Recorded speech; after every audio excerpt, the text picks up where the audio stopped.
YouTube channel open secret में आपका स्वागत है। मैं आपका दोस्त आशीष चांद। दोस्तों, आज का विषय है हमारे शास्त्र रचयिताओं ने अपने नाम तक नहीं दिए। हम एक लंबी सी जर्नी ट्रैवल करके यहाँ तक पहुँचे हैं दोस्तों, और पिछले 4 वीडियोस में हमने 2 की बात की है। वो 2 जो हमेशा हमारे हृदय में घर करते हैं, और ये 2 तो इतना बड़ा चैप्टर है कि जिसे शायद कुछ वीडियोस में ख़त्म नहीं किया जा सकता, परंतु हमने 4 वीडियोस में अपनी बात कह के आगे बढ़ने की सोची है। दोस्तों, इसी विषय में मैंने जब ये 2 की बात समझी थी तो एक हिंदी कविता की बुक किताब लिखी थी, चिड़िया सागर। तो जरा उसके बारे में मैं आपको इंट्रोड्यूस कर रहा हूँ। उसकी पहली ही पोइम थी, आज याद आ गई तो आपको सुना देता हूँ। खोज। एक राह है यहीं कहीं, राह तो है मगर ढकी ढकी सी है। मंजिल है पास कहीं, मंजिल है तो मगर छुपी छुपी सी है। रास्ता है तो सही पर मैं हूँ अनजान अभी, उस डगर की कहाँ है मुझे पहचान अभी। व्यस्तता धरोहर है मेरे हर जन्म के साथ की, रिक्तता हमसफर है मेरे जीवन के उत्पाद की। ना हटती है यह व्यस्तता, ना ही राह दिखाई देती है। ना मिटती है ये रिक्तता, ना आवाज़ सुनाई देती है। तभी वो अभी दूर है, तभी तू अभी मजबूर है, तभी मंजर अभी अदृश्य है, तभी सहमा हुआ भविष्य है। कौन संभालेगा तुझे, कौन तुझे राह दिखाएगा, कौन साथ चलेगा तेरे, कौन मंजिल तक पहुंचाएगा। एक चिड़िया दी गई है तुझे तेरे पास, बिल्कुल तेरे करीब। पाने की ठान ले उसे, बदल देगी वो तेरा नसीब। दोस्तों, ये 2 की बात 5वें और 6वें घर की है। 5वां स्पिरिचुअल और 6वां कॉस्मिक। हमें बस 4थे से 5वें में पहुंचना है, और वो चिड़िया कॉस्मिक में बैठी हुई है 6वें घर में। ये हम पढ़ चुके हैं, जान चुके हैं, और आगे का सफ़र शास्त्र से ही है। बस 1-2 पागान बाकी हैं।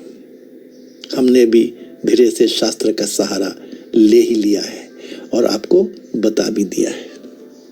दोस्तों, शास्त्र की अपनी भाषा है और हम प्रोफेशनल्स की अपनी भाषा है, तो इसका जरा ध्यान रखिएगा।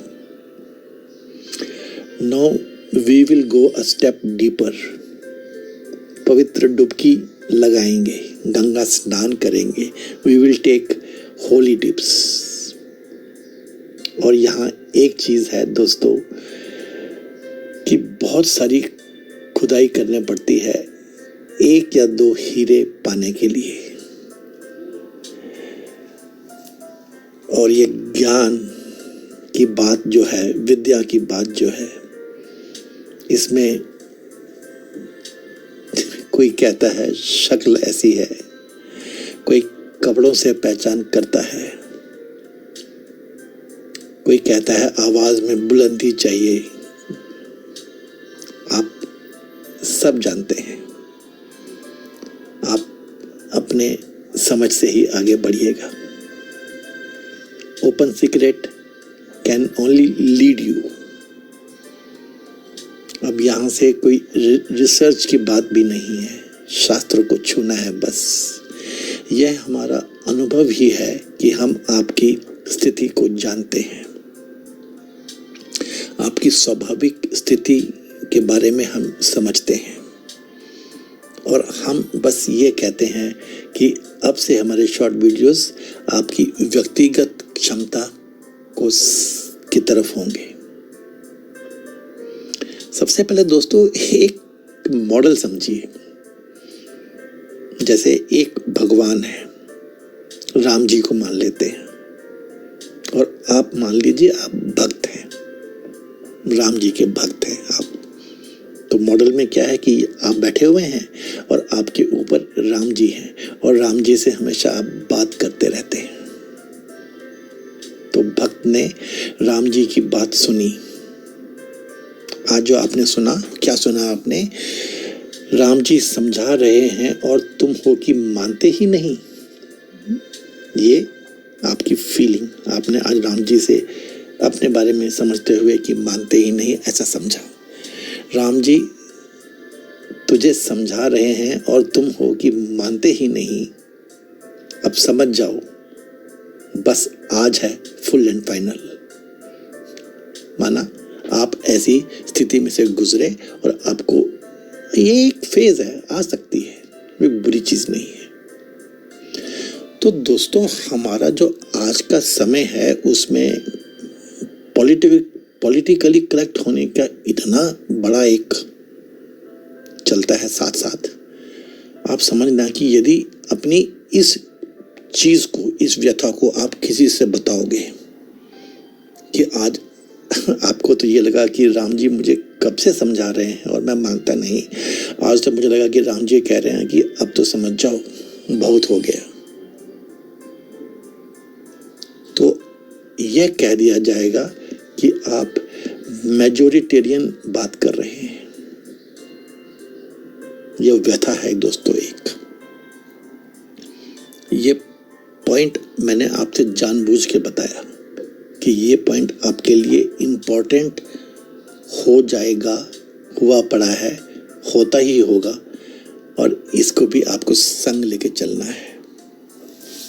ओके फ्रेंड्स, सबसे पहले आप साइलेंस को समझिए। ये साइलेंस, चुप्पी, खामोशी, ये मौन साफ साफ मन की बात है, मन तक साइलेंट। इसको आप विभिन्न भांति से जानते हैं।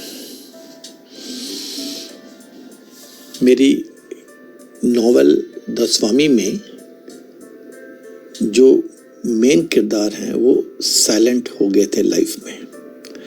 और ये साइलेंस वो चीज़ है दोस्तों कि जब कभी भी आपको उस पार का ज्ञान होता है, आप उस पार झांक पाते हैं, झांक जाते हैं, तो अब क्या करें, तो आप ज़्यादातर साइलेंट हो जाते हैं।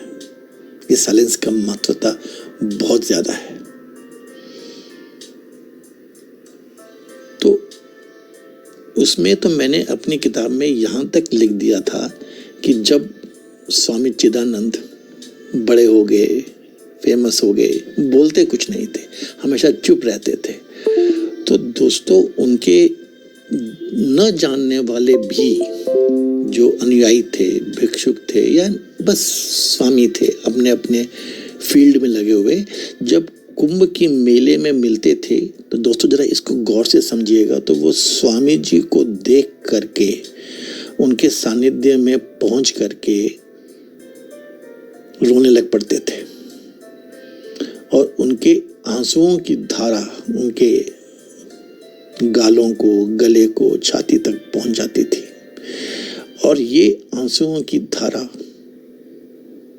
इन भिक्षुओं का अपना एक मेजर होता था कि वो अपनी यात्रा में कहाँ तक पहुंच गए हैं, अगले पूरे साल और यात्रा में आगे बढ़ने के लिए कि चलो यहाँ तक तो पहुंच गए।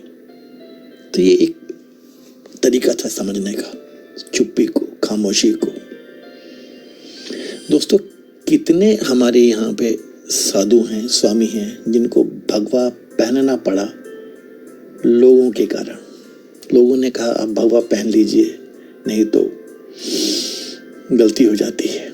कितने एग्जाम्पल्स हैं। यहाँ तक कि स्वामी विवेकानंद भी जब यूएसए जाने को हुए तो उन्होंने कहा चलो अब भगवा पहन लेते हैं। दोस्तों हमारे यहाँ तो ये पता है कि लालटेन अंधे के हाथ में है, कि जो आंख वाला है वो तो देखे। हम सब ने वो कहानी जरूर सुनी होगी कि प्रोफेशनल फोटोग्राफर था और जब एक शेर ने उनके ग्रुप पे अटैक कर दिया तो अपने साथी की पहले वो फोटोएं खींचता रहा, पिक्चर बनाता रहा और उसके बाद ही वहां से हट गया, चला गया। और इन द मीन टाइम उसको शेर ने खा लिया था और उसने बताया ये मेरा काम था, पहले मैंने अपने काम को तवज्जो दिया। ये एक बड़ी अजीब सी बात थी और ये स्टोरी बहुत फेमस हुई थी आज से कोई 20 साल पहले, शायद वेस्ट की स्टोरी होगी। पता नहीं दोस्तों, हमारे यहाँ तो एक अलग सी कहानी चलती है। हमारे यहाँ तो चलता है जो मैंने पिछले वीडियोस में बताया आपको, 2 वाले अंतिम वीडियो में, कि जन्म का मोह नहीं और मृत्यु का भय नहीं। This acceptability of death on the very day of birth in the East is the liberation from death. हमारे यहाँ तो दोस्तों पाणिनि की कहानी हमें समझ में आती है। जब पाणिनि अपने शिष्यों को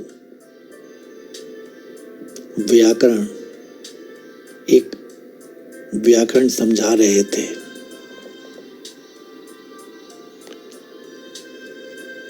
तब एक शेर वहां आ गया था। और ये सब जानते हैं, जो हम में से कहानी जानते हैं कि शेर ने उन्हें अटैक करके खा लिया था और वो पाणिनि जी अपने ग्रामर की क्लासेस लेते रहे थे, उनके लिए वो बहुत जरूरी था। जैसे वो भक्त कहा मैं तो भीतर भागा जब भूकंप आ गया, भूचाल आ गया। दोस्तों आज हमें अपने काम में, ऑफिस के काम में ऐसे बहुत सारे लोग मिलते हैं कि 100 काम ठीक करेंगे और अगर 101वें काम में उनसे गलती हो जाएगी तो उन्हें बहुत दुख होता है, अपनी गलती को बहुत ज़्यादा फील करते हैं और बहुत देर तक ये सोचते रहते हैं कि मुझसे गलती हो गई। और ऐसे भी हैं जो हमेशा तो गलती ही करते रहेंगे और कभी कभार उनसे एक भी चीज़ यदि सही हो जाए, ठीक हो जाए, तो उसे बस जोड़ते रहते हैं, गिनते रहते हैं, यू नो। तो ये एक छोटी सी समझने वाली बात है। आप अपने इर्द गिर्द ऐसे लोगों को देख सकते हैं कि जो भी काम करेंगे, जब भी काम करेंगे, जैसा भी काम करेंगे, जगह ही पूरी की पूरी गंदी सी कर देंगे। कोई सिस्टम नहीं, कोई साफ सफाई नहीं, कोई स्वच्छता तो दूर की बात है। और कुछ ऐसे भी हैं जो साफ सफाई, स्वच्छता को बहुत ज़्यादा आगे लेके चलते हैं। ये वर्क कल्चर की बात है, दोनों की एक्टिविटीज़ की बात है ना। और ये चीज़ उनके जीवन में भी उनके साथ आगे चलती है। उनका किचन, उनके बाथरूम्स, उनके बेडरूम्स, उनके अलमीराज, फ्रिज, हर जगह ये चीज़ दिखाई देती है। दोस्तों एक बार मैं यूरोप में टूर में था, हमारा कंसल्टेंट, मैं और मेरे एमडी, कोई फ्लाइट ऐसी थी कि रात के 2 बजे पहुंचे थे तो और सुबह हमें वहाँ से निकलना था। तो बस उतने ही समय के लिए 2-3 घंटे के लिए हमने एक होटल पे मूव किए। तो एक ही बड़े से रूम में 3 लोग मूव किए थे हम लोग। और जब सुबह निकले तो हम नहा धो के, मैं और कंसल्टेंट तो पहले निकल गए ब्रेकफास्ट करने के लिए। तो मेरे एमडी ने कहा था कि ये कुछ, बेचारे ने ऐसे चुप से कहा कि मेरे को तो आज तक बात लगी थी कि ये चुप्पी वाली बात तो समझनी चाहिए, जो चुप से कह दी गई हो, कुछ तो मुझ में गलती रही होगी। और ये भी था कि मैं तो वहाँ जब घूमता था मुझे समझ नहीं आता था कि ये सफाई क्या करते रहते हैं।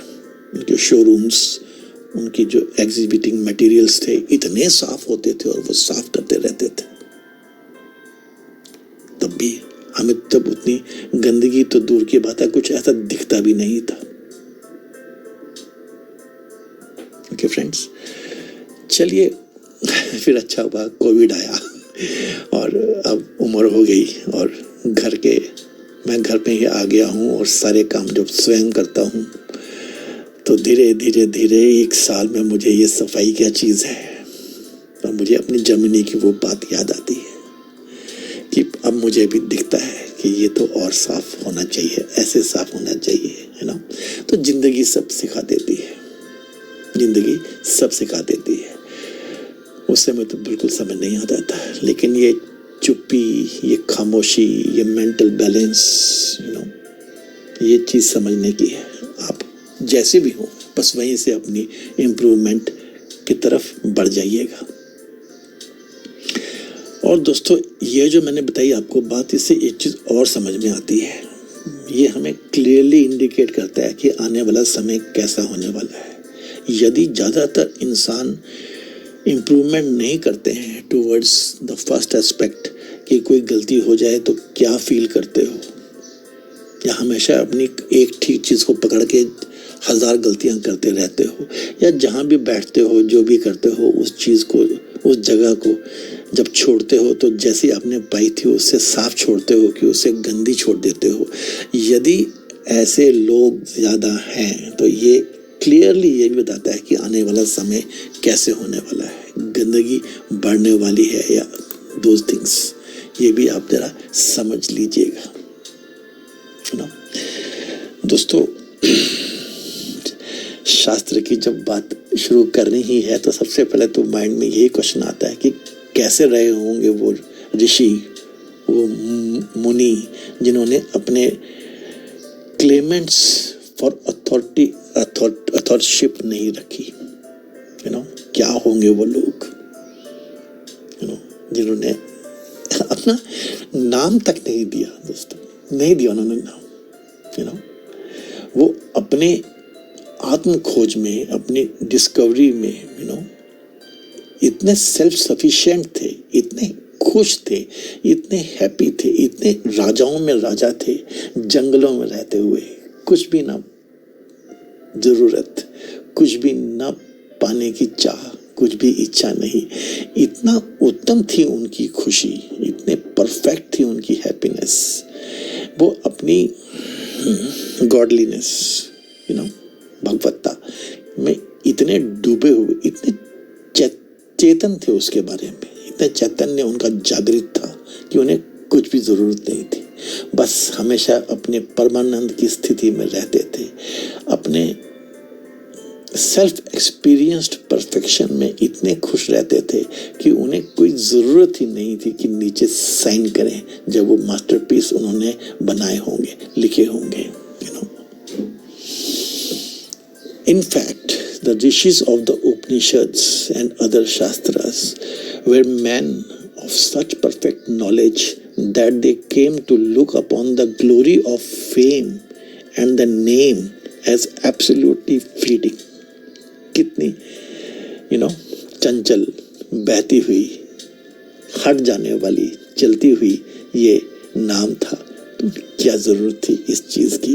दोस्तों, उनको थोड़ा समझिए, थोड़ा उनकी इज्जत अपने मन में समझिए कि क्या रहे होंगे वो लोग।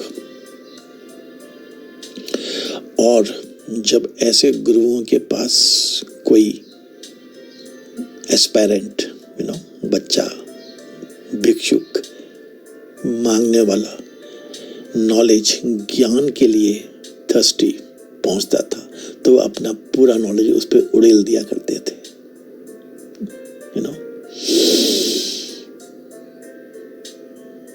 उसको दिल से और आत्मा से पूरा प्यार, अपने एक्सपीरियंसेस, उसको एक्सपीरियंसेस सच्चाई के, ट्रुथ के उस पे डाल दिया करते थे। ऐसे थे ये लोग, ऐसे थे हमारे ऋषि। सच क्या नाम देंगे वो अपना, ऐसे ऐसे हजारों नहीं, लाखों नहीं, करोड़ों नहीं, असंख्य, अनगिनत सच्चाइयों को लिख के, बता के, समझा के, कितनी तरह से सच्चाई को उन्होंने समझा उसके बावजूद अपना नाम कहीं भी नहीं। दोस्तों, इसमें एक छोटी सी बात और समझने वाली है। जो हम कहते हैं ना कि ओपन रहो, क्लोज्ड मत रहो, ये चीज तो पक्की है दोस्तों कि अगर आप अपने घर की खिड़कियां दरवाजे खोल के रखेंगे तो सूर्य की रोशनी अंदर आएगी, आ सकती है। और यदि आप अपने घर के किवाड़, रोशनदान, खिड़कियां बंद रखोगे तो सूरज की रोशनी, सूरज का प्रकाश कभी अंदर नहीं आएगा। फैक्ट ये है कि यदि आप खोलोगे तो आने की उम्मीद तो है कम से कम। ये इसमें एक गूढ़ बात है, The truth will not be able to do anything if you keep your eyes closed. If your eyes are open, the truth may come in. तो आपकी जो ज्ञानेंद्रियां हैं, इनको आप ओपन रखिए, अपॉर्चुनिटी दे के रखिए, तब तो कुछ उम्मीद है, मे कम इन, और इस चीज को हमेशा याद रखिएगा। ये तो बात सही है कि लिव विद ओपन सेंसेस, लेकिन ये जानने में रखिए कि शुरू में सिर्फ विजन आएगी। Know that initially only vision will be there, दिखेगा बस इतना ही। और आपका जो परमानंद है, जो गहरा ज्ञान है, जो प्रज्ञा है, वो तभी आएगी जब आपका मन भी हमेशा ओपन रहेगा। All enlightenment is possible only to the receiving mind. ये रिसीविंग माइंड क्या होता है दोस्तों? एक फेमिनाइन माइंड है, धरती वाला माइंड। जैसे धरती कहते हैं, फेमिनाइन है, धरती माँ है। आपको बहुत कुछ सहन करके भी बहुत कुछ पाने के लिए ओपन रहना है। Okay, that is the reason the seers of India से, क्या कहते थे हमारे ऋषि, क्या कहते हैं कि मैंने कुछ नहीं जाना, मैं कैसे जान सकता हूं, और ये भी कि हमने भी कुछ नहीं जाना, नॉट अस, हम कैसे कुछ जान सकते हैं। How could we have known. जो हमारे सीयर्स हैं उनको हम सीयर्स कहते हैं, दृष्टा कहते हैं उनको, ज्ञानी पुरुष जो होते हैं। वो हमेशा ये कहते हैं कि हमने सुना है उन लोगों से जो जानते हैं। दोस्तों, ये चीज बहुत ब्यूटीफुल है। हमने सुना है उन लोगों से जो जानते हैं। संत कह गए, ज्ञानी कह गए और हमने सुन लिया। तो पहली चीज तो ये है कि मैं नहीं जानता, मैं कैसे जान सकता हूं। जब मैं है तो जानने का तो सवाल ही नहीं उठता। मैं भी है और जान भी रहा है, ये तो नहीं होता है। That is one factor. पहले तो मैं हटेगा तभी सुनेंगे। तो बस ये तो एक पक्की सी बात है कि हमने सुना है ज्ञानियों से। ओके, तो कैसे वो कहेंगे कि मैंने लिखा, जो सुना ही नहीं, मैं जानता ही नहीं कुछ भी, सॉरी मैं जानता ही नहीं, मेरा थोड़ी ही। तो ज्ञानियों से मुझे मिला है, मुझ पे कृपा हुई है। मैं तो रिसीविंग एंड पे था, मैं तो रिसीव करने के लिए तैयार था, तो मुझे मेरे गुरु ने दिया है। और गुरु भी कहता है कि मुझे किसी ने दिया है, मैंने कुछ नहीं किया, मैंने कुछ नहीं जाना। इस चीज को दोस्तों हमने डिस्कस भी किया था, पहले भी। No one knows ever who is the author of these millions of truths compiled. In fact, there cannot be any name, any signature to the truth revealed जो ये सत्य प्रकट हुआ है, उसको ओन करता हुआ कोई नाम कैसे हो सकता है? The revelation can not be pinned to any man. यह जो रहस्योद्घाटन हुआ है, ये किसी के नाम से कैसे जुड़ सकता है? Because before the relevance occurs the man is not. वही बात है कि जब तक मानव है तब तक कैसे एनलाइटनमेंट होगी? नाम तो हो ही नहीं सकता, नाम तो है ही नहीं। नाम तो, अगर नाम है तो फिर रेवलेशन नहीं है, सीधी सी बात। तो दोस्तों, ये हमारा विचार है। हम शास्त्रों में जा रहे हैं, जाएंगे और प्रोफेशनल्स की लैंग्वेज में जाएंगे।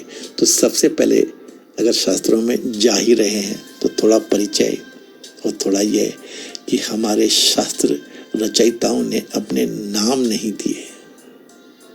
किसी पुराण, किसी उपनिषद, कोई नाम नहीं है दोस्तों। किसने लिखे हैं, ये चीज को समझना है, इसकी इज्जत करनी है, इसको अपने मन में बसाना है। Thank you so much. May God bless us all.